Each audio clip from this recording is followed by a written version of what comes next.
И така хората и аз моето първо видео. В канала ми ще играя главно на Clash Royale. Ако много бърши, съжалявам, в мисъл това е първото видео на телефона, ако да направя. Сега ще играем една игра. Окей, той е 7 левел. 7 8 9. Така. Какво правиш, бе? Той какво ги върши, бе? Браво, ударим. Той карти ли върти? Не знам. Тя скинете, обаче няма да удари, за жалост. Но нищо, смисъл ще бие Сайса. Въпреки че той е много слаб, пак бие. Не като да не бие. За.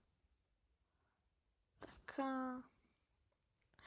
И това общо взето ме целта да доближам максимално джан скелета ми до да може с бомбата да го разбия. И направих нещо много окей. Не ми пусна скелетен арми. Понеже да, очевидно смисъл. Браво, единствено смислено нещо, което направи. Не. Хвърляте.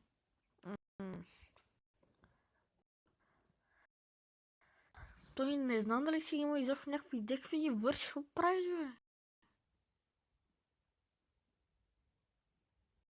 Така.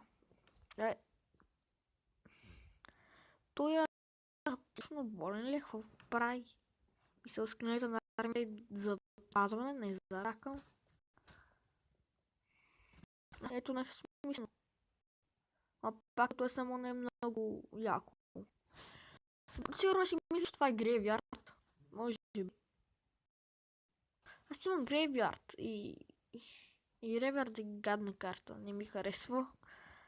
Аз се надявах на Електро, но той ми даде Ice. След това ми даде Graveyard.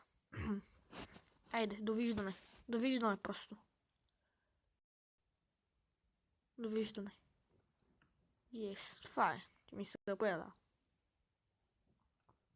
Дори няма да гръмне. Да, дори не гръмна моят скелет. Тън, но сега ще гръмне. Даже успя да ударим. И бомбата... Ох, това става много яко. Мисъл... Този човек 7 левел е много лесно. Ако знаете някакви декове за 7 арена с джан скелетън, да ми ги кажете, ако може. Така... Добре, даже тук ще удари. И може да даже да подам двете му коли. Хайде. Хребе тъп! Побеждавам. Да. Последната една секунда. Така хора, както видяхте, това ми беше първото видео. Това е... Нали... Чакайте. Имаме места в клани България. Ако сте 2300, мисля 2008 арена Демек, може да влезете и нали, клана се казва България. Ето как изглежда. А описанието му е ето само за активни хора и така нататък. От 46 сме, в смисъл имаме 4 места. И довиждане.